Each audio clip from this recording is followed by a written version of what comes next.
함께 4장 읽겠습니다. 시작. 이 일 후에 내가 보니 하늘에 열린 문이 있는데 내가 들은 바 처음에 내게 말하던 나팔 소리 같은 그 음성이 이르되 이리로 올라오라.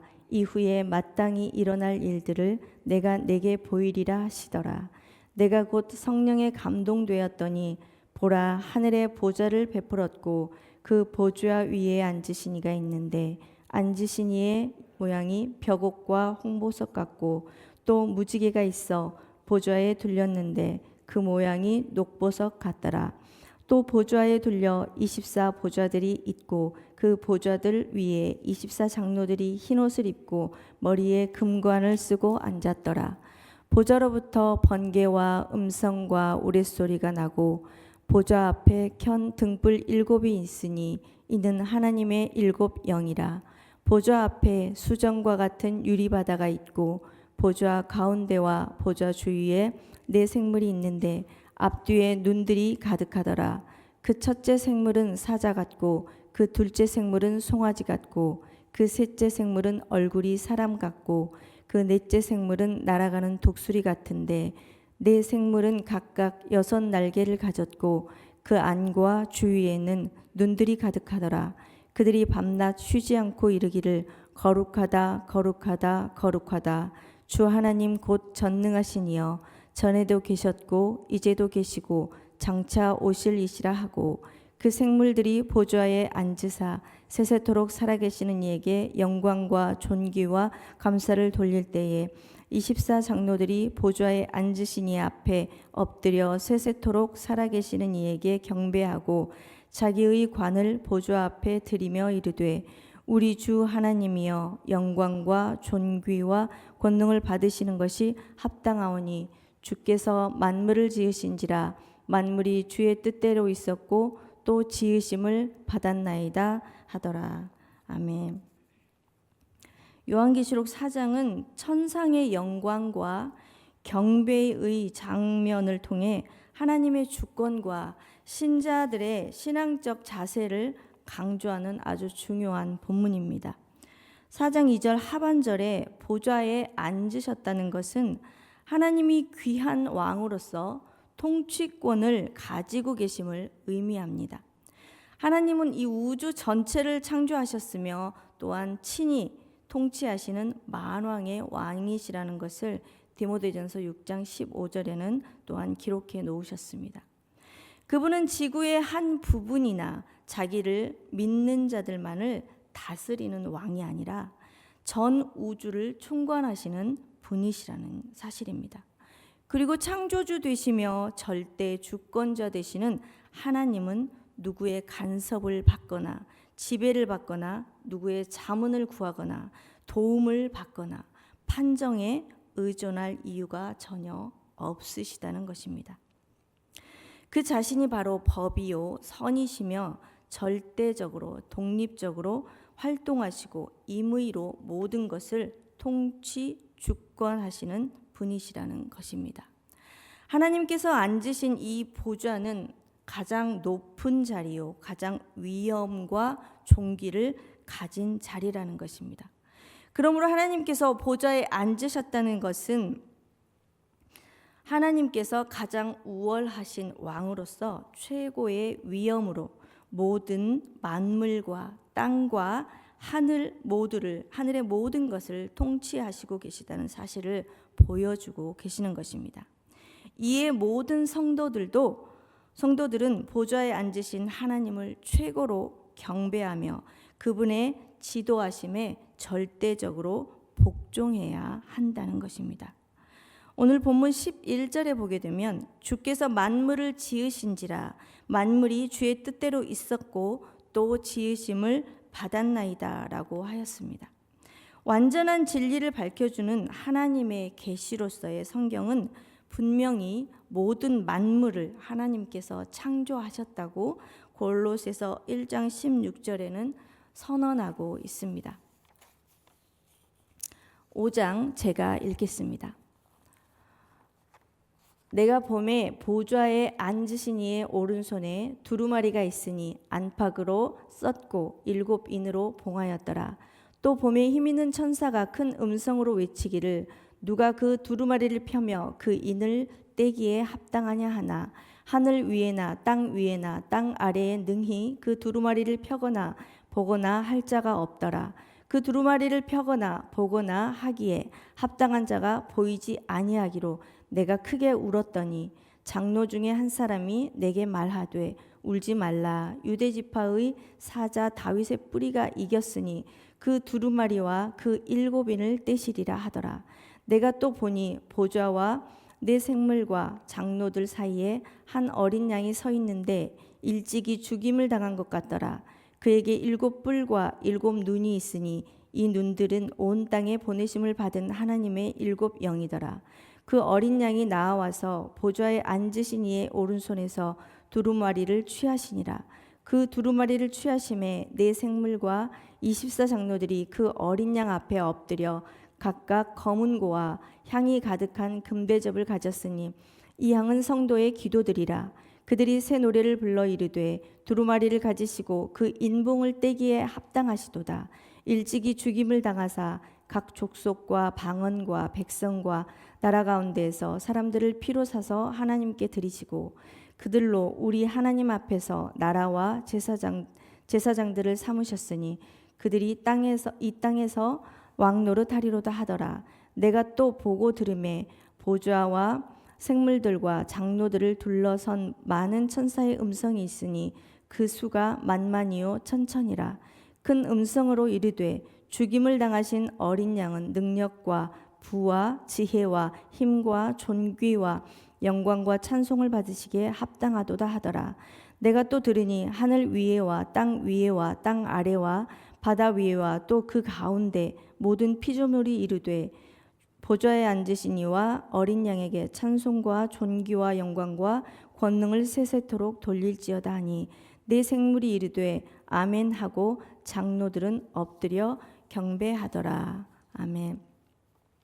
요한계시록 5장은 하나님의 계획이 오직 그분만이 이루실 수 있음을 드러내고 있으며 구원의 절정과 천국의 영광을 상징적으로 보여주는 장입니다.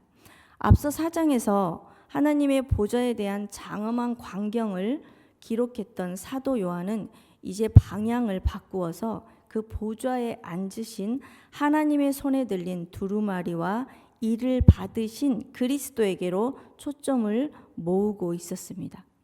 따라서 우리는 이를 통해 앞서 하나님의 보좌에 대한 언급은 결국 이 두루마리와 거기에 봉인된 인을 떼기 위해서 두루마리를 받으신 그리스도에 대한 계시를 위한 것임을 알 수 있습니다.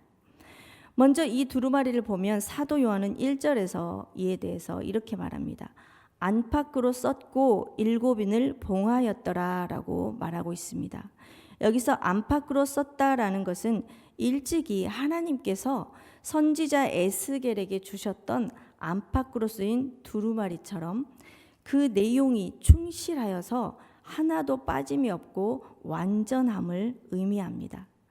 또한 7인으로 봉인되었다는 것은 7이 완전수를 상징하는 것에서 보듯이 그 내용이 완전한 비밀로 감추어져 있음을 암시해 주는 것입니다. 6장을 함께 읽겠습니다. 6장 함께 읽겠습니다. 내가 봄에 어린 양이 7인 중에 하나를 떼시는데 그때 내가 들으니 내 생물 중에 하나가 우레소리같이 말하되 오라 하기로 이에 내가 보니 흰 말이 있는데 그 탄 자가 활을 가졌고 면류관을 받고 나아가서 이기고 또 이기려고 하더라. 둘째 인을 떼실 때에 내가 들으니 둘째 생물이 말하되 오라 하니 이에 다른 붉은 말이 나오더라. 그 탄 자가 허락을 받아 땅에서 화평을 제하여 버리며 서로 죽이게 하고 또 큰 칼을 받았더라. 셋째 인을 떼실 때에 내가 들으니 셋째 생물이 말하되 오라 하기로 내가 보니 검은 말이 나오는데 그 탄 자가 손에 저울을 가졌더라. 내가 내 생물 사이로부터 나는 듯한 음성을 들으니 이르되 한 데나리온의 밀 한 되요 한 데나리온의 보리 석 되로다. 또 감람유와 포도주는 해치지 말라 하더라. 넷째 인을 떼실 때에 내가 넷째 생물의 음성을 들으니 말하되 오라 하기로 내가 봄에 청황색 말이 나오는데 그 탄 자의 이름은 사망이니 음부가 그 뒤를 따르더라. 그들이 땅 4분의 1의 권세를 얻어 검과 흉령과 사망과 땅의 짐승들로서 죽이더라. 다섯째 인을 떼실 때에 내가 보니 하나님의 말씀과 그들이 가진 증거로 말미암아 죽임을 당한 영혼들이 제단 아래에 있어 큰 소리로 불러 이르되 거룩하고 참되신 대주제여 땅에 거하는 자들을 심판하여 우리 피를 갚아주지 아니하시기를 어느 때까지 하시려 하나이까 하니 각각 그들에게 흰 두루마리를 주시며 이르시되 아직 잠시 동안 쉬되 그들의 동무 종들과 형제들도 자기처럼 죽임을 당하여 그 수가 차기까지 하라 하시더라. 내가 보니 여섯째 인을 떼실 때에 큰 지진이 나며 해가 검은 돌로 짠 상복같이 검어지고 달은 온통 피같이 되며 하늘의 별들이 무화과 나무가 대풍에 흔들려 설익은 열매가 떨어지는 것 같이 땅에 떨어지며 하늘은 두루마리가 말리는 것 같이 떠나가고 각 산과 섬이 제자리에서 옮겨지며 땅의 임금들과 왕족들과 장군들과 부자들과 강한 자들과 모든 종과 자유인이 굴과 산들의 바위 틈에 숨어 산들과 바위에게 말하되 우리 위에 떨어져 보좌에 앉으신 이의 얼굴에서와 그 어린 양의 진노에서 우리를 가리라. 그들의 진노의 큰 날이 이르렀으니 누가 능히 서리요 하더라. 아멘. 6장은 하나님의 심판과 인류의 마지막 날에 대한 경고로 신앙인들에게 회개와 경각심을 일깨워 주고 있는 말씀입니다. 먼저 6장에서 7인 중에 첫 4인이 각각 흰 말, 붉은 말, 검은 말, 황색 말로 등장해 각기 다른 재앙을 상징하고 있습니다. 이 6장에서 가장 주요한 내용은 첫째인 흰 말은 전쟁과 정복, 승리, 계속되는 싸움을 상징합니다. 둘째인 붉은 말은 화평이 사라지고 서로 죽이는 전쟁과 피해 재앙을 의미합니다. 셋째인 즉 검은 말은 기근과 경제난, 저울을 든 기수가 등장해 식량을 부족하게 만드는 상징입니다.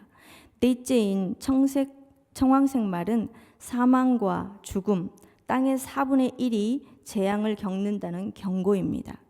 이 각 인은 4가지 재앙을 상징하며 하나님의 진노가 이 세상에 임할 것을 예고하고 있는 것입니다. 흰 말, 붉은 말, 검은 말, 청황색 말은 각각 전쟁, 피, 기근, 죽음을 상징적으로 나타내주고 있습니다. 요한계시록은 이렇듯 하나님의 심판과 인류의 마지막 날에 대한 아주 경고를 우리에게 알리고 있습니다. 또한 신앙인들에게 좀 전에 말씀드렸듯이 회개와 경각심을 일깨워주는 아주 두려운 말씀입니다. 6장 15절에서 7부류의 사람을 열거하고 있습니다.